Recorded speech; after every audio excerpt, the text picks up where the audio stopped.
Gulbangwan paghuliwi, bilong pagdibong kasalan, laybawan, anong nangyari? Ini yung kabanala na ginibo ni Kristo na nag-suffer siya sa ibabaw kang kinapa, pinako sa krus.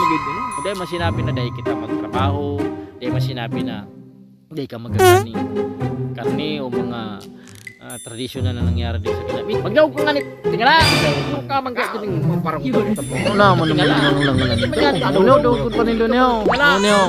Ang number one na pinagbabawal dapat, ini, tandaan mo ini, ining kasala na ginigibo mo. Kasalan mo. Yan ang bawal. Kasalan mo man talaga. Ano ang araw talaga? Ginigibo mo talagang bawal. Kasalan mo. Ano kasalan mo talaga? Aram na. Yan ang dapat bawalan.